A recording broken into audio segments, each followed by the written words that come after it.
So at ilang saglit, umalis na nga kami dyan. Tahan nyo naman yan. Ayan, mga gilid-gilid, beach din yan, no. Nakita nyo naman guys, lawak ng dagat. Kung titignan mo, hindi mo kayang kuwanin yan, no. Linaw ng tubig dito guys, kung makikita nyo naman, no. Ayan,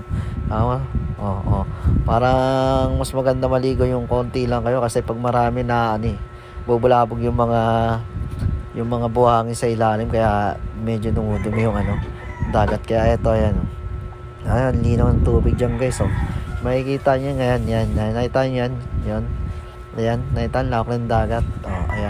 Ayan yung isla guys na pupunta namin, sa gilid lang. Ayan, dyan lang, parang lang, simple lang. Ayan, linaw ng dagat. Kitang kita yan. Hanggang nga pala muna kami dyan. Siyempre si Berto nagpe-flex pa, alam mo naman, di bulol. Ayan, siguro biyahe na tayo, dire-diretso natin yung biyahe para makarating na tayo sa pupuntahan. Flex, tamang flex muna dyan. Yan, sige, wala akong masabi.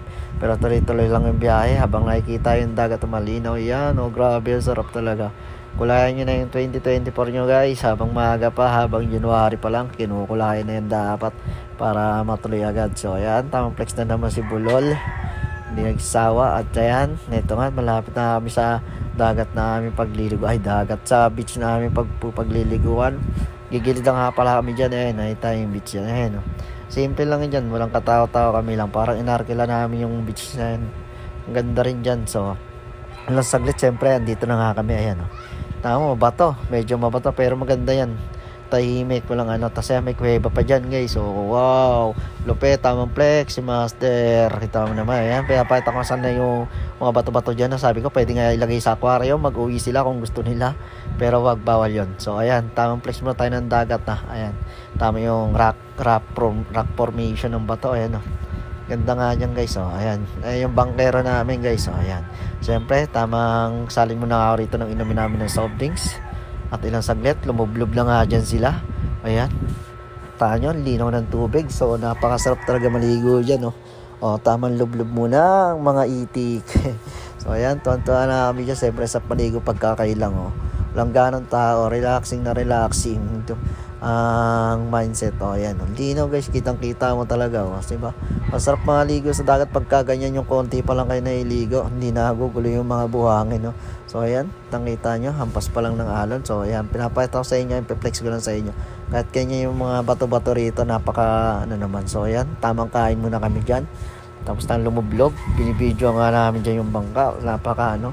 Napaka-angas videoan yan, parang pag namuhay ka sa probinsya, parang ganyan lang, bangka, tapos ikaw, tapos walang di ba? Walang usok, walang ingay ng mga sasakyan, hindi ka tulad sa Maynila. Dito pag nabuhay ka, ganyan lang. So ayan, siyempre nagpa-video ako dyan sa bangka. Yan ang hindi pwede yan, kailangan natin ng mga ganyan. Tamang flex lang ang itik. Mga itik pero ayan, habang nakikinig ako sa mga hampas ng alon, pinagmamasdan ko mula sa dagat kung paano lumayo rito. Kitang-kita nyo naman, wala na akong masabi. Napakaangas talaga ng ganyang damahan, ayan, tamang damong-dama lang ng dagat, tatampas ng alon. Siyempre, mga ilang saglit, nakauwi na kami dyan guys. Andito na nga kami sa may parkingan ng kung may parkingan motor, ito parkingan ng bangka. Yan nga pala yung mga may-ari ng bangka guys. Siyempre, inimbitahan din kami nila kung gusto raw namin sumat muna bago umuwi. Siyempre, di naman kami KJ, pinagbigyan na namin habang pinagmamasdan tong haring araw na palubog. Kung kanina palutang, ngayon palubog na. So bye bye Maizan. So ito na nga, tamang shot muna rito, nakailang shot din kami dyan. At maya maya umuwi na kami. At ito nga yung pinaka ayaw ko talagang daanan na naman to. Dadaanan ko na naman, napaka rough road na daan, grabe.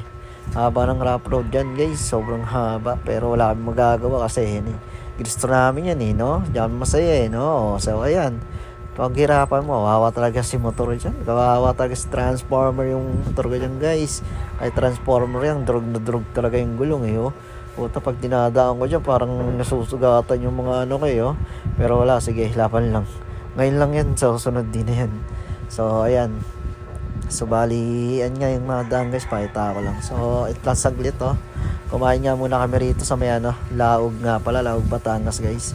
May rito, concert live band na yun. Diyan kami kumain muna bago kami umuwi. Siyempre, tamang kain muna bago umuwi para hindi tayo gutom Pahinga muna kami dyan saglit, and then maya maya umuwi rin kami. tamang food trip po na kami dyan, pakinig sa mga sounds, no. So ayan, mga ilang saglit, eto nga, at goodbye. Salamat watching. Boss Paldo nga pala, salamat sa pagpanood, bye.